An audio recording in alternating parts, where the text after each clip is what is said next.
Ingrid's Kitchen Garden.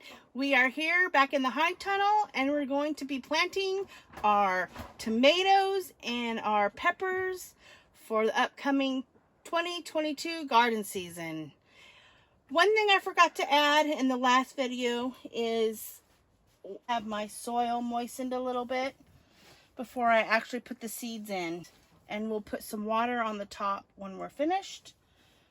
So I like to add my soil just about, I don't know, half an inch or so from the top, and then I put it in the flat that I have there.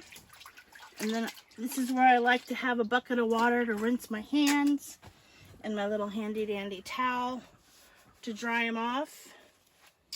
And now I will be bringing the 4-inch pots over to me and putting seeds in.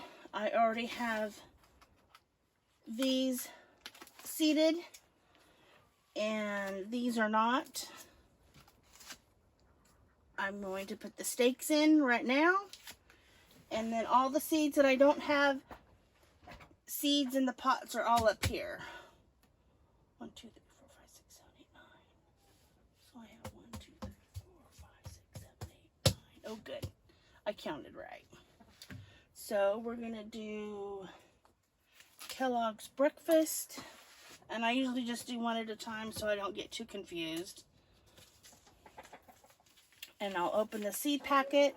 Some seed packets have the pre-sticky on them. I like to try to be as careful as possible.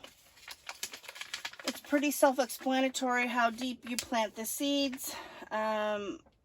Most of the seed packets, all your directions are on the back. On this packet it says an eighth of an inch depth, and spacing when you put them out in the garden about 24 inches. And the ideal temperature for germination is between 75 to 95 degrees Fahrenheit. I know some people like to start these indoors. We don't have the capability of using a heat pad to start them, so I am starting them a little bit later in the year in the greenhouse. But like I said earlier in the video, our temperature, even now with the front door and the back, it's still almost, what, 68 degrees in here, which should be plenty warm enough for these to start germination.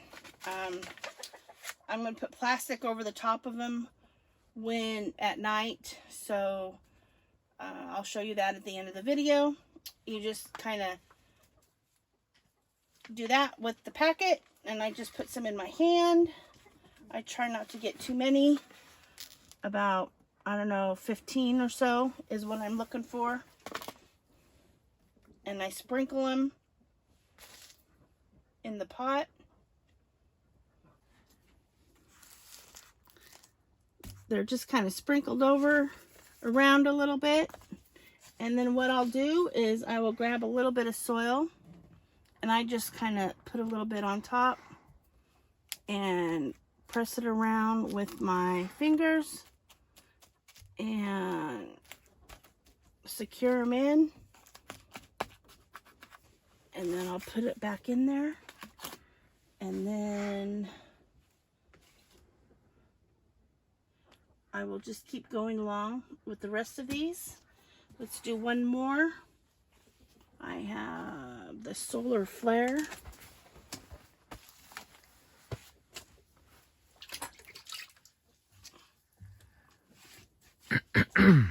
So in hindsight, you would probably want to put all your seeds in and then put the soil on top. Then you're not constantly having to go back and forth between rinsing your hand and drying your hand off.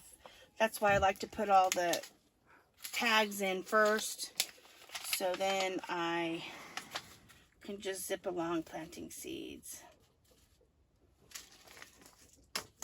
And it's good if you can get as many seeds as you want to plant in that little container in your hand, and then you can just sprinkle them around like that, or shooting Oh gosh, I probably have 20 in there now.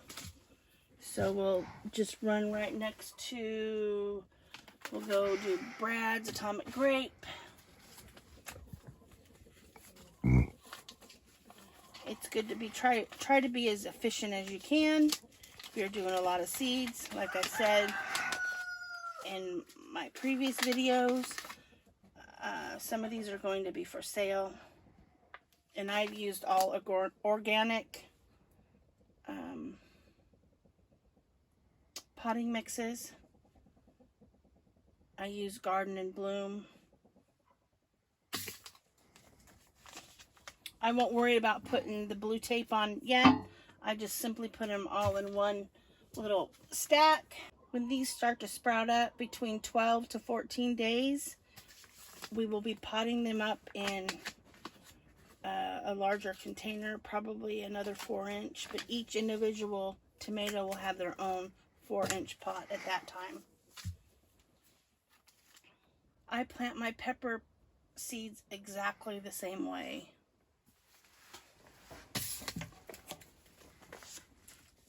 We'll put that right there.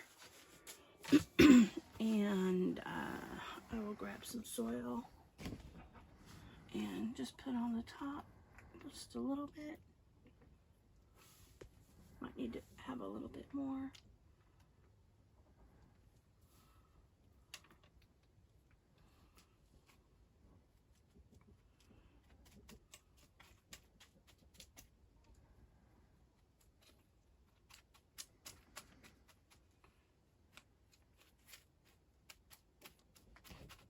There we go. Easy peasy. Don't you think, honey? Mm-hmm. Most definitely. And I'll rinse my hand and put them back in the crate.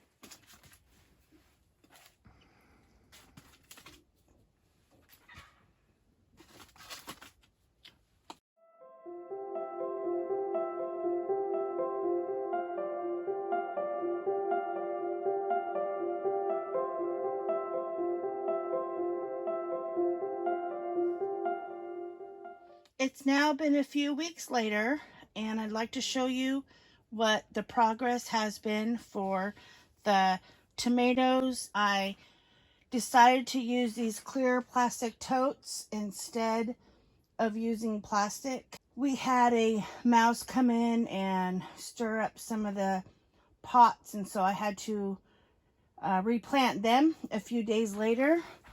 But under this pot, this tote here, are the tomatoes, and they're coming up slowly but surely. And then over here, planted some peas, and they popped up real fast, and I'll be planting those out in the garden as well.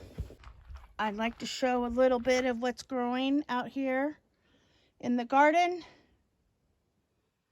I have some cabbage off here, right in that area. I have some volunteer potatoes there. And all along this back, I had planted peas, and maybe only a handful made it. I had a vole or a mouse or something come by and eat them up. I have some cauliflower over here, and I'm not sure what's going on. I don't know if I have spider mites. That looks like a, I'm not sure, but I'm going to come out tonight and see. Ooh, what is that? And see what's going on. I'm not quite sure. And right there looks like a volunteer sunflower. Right there and right there. Pretty excited about that. And then over here, I have my celeriac and pink celery that overwintered, and I planted those in the fall.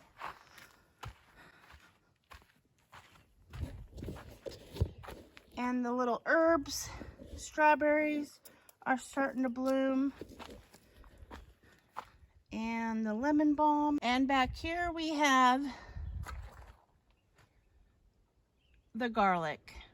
I need to take that top rack off of them now that we have all the chickens contained.